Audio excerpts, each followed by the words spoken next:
Welcome to Food for Thought. I'm Colleen Patrick-Goudreau from Compassionate Cooks, which I founded to empower people to make informed food choices and to debunk myths about vegetarianism and animal rights. You can learn more about who we are and what we do by visiting our website, compassionatecooks.com. One way you can also help us out is by subscribing to our podcast on iTunes or whatever podcatcher you use, and vote for us in those places as well. This will help others to find us more easily and encourage them to listen. So thanks for whatever you do to help us out. I've often described myself as a joyful vegan, a phrase I borrowed from activist Julia Butterfly Hill, because it reflects what I really believe and really experience day to day. Recently, I came across an essay that beautifully expresses what this means for people like me and Julia and others who see themselves this way. It's written by Robert Bass, a philosophy professor of whom I had never heard before reading this short but poignant essay. Everything I'm about to say is his words, but they echo everything I believe. He writes, "If you look at a photographic negative, the colors are reversed. Nothing seems quite as it should, and the image may be unrecognizable. Once you see the picture developed, you recognize the face of your best friend. That's a bit like a common impression of vegans. We don't eat dead animals or their products. Pork and beef, seafood and fowl are out. So are milk and cheese, eggs and caviar. And it doesn't stop with what we don't eat. We try to avoid leather and wool and fur. We don't use them to cover our bodies or our furniture or our floors.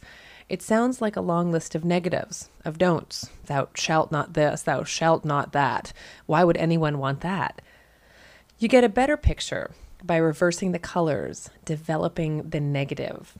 The incomprehensible prohibitions turn out to be the boundaries of something positive, visible in its true colors and proper proportions.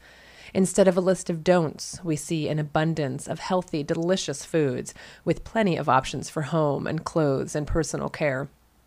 We do not grudgingly practice a creed of self-denial. We select from an embarrassment of riches. But that is still just a flat, two-dimensional picture instead of the solid, three-dimensional reality. At the heart of being vegan is a kind of compassionate awareness.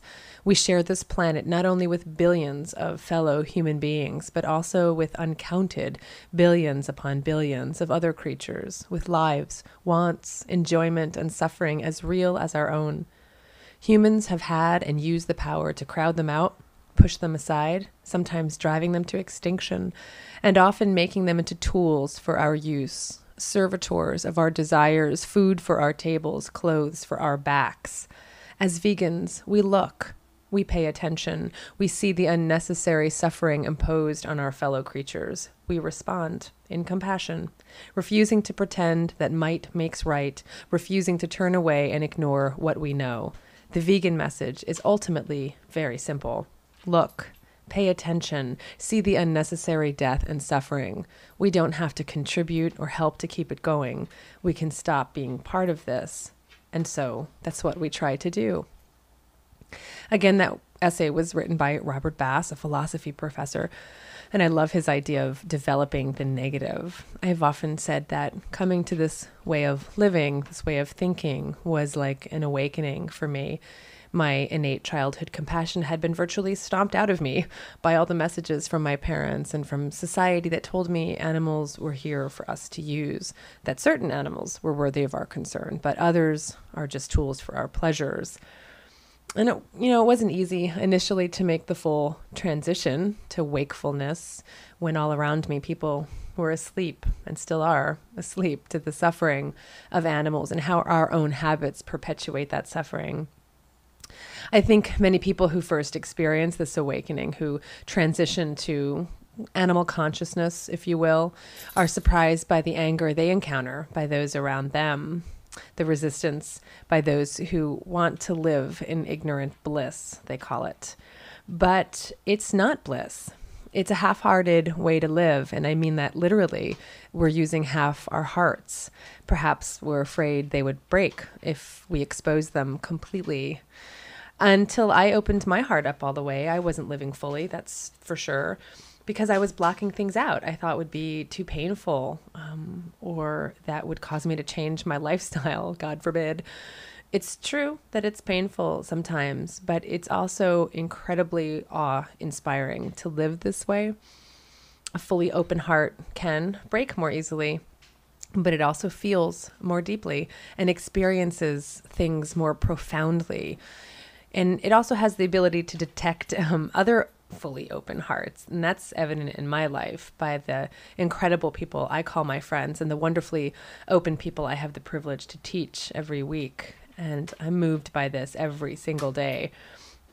So I just wanted to share that essay with you and my thoughts about what it means to be a joyful vegan. Certainly different than what many people think, being a quote unquote vegan is like. And my hope for everyone is that they never say never and simply remain open to both joy and pain. That's called living, open to the responsibilities and the opportunities we have to perpetuate kindness and compassion and nonviolence, open to the power we have to create healing and to end suffering. It's up to each one of us, I think, to create the world we want to live in. If not you, then who? If not now, then when? Thanks for listening.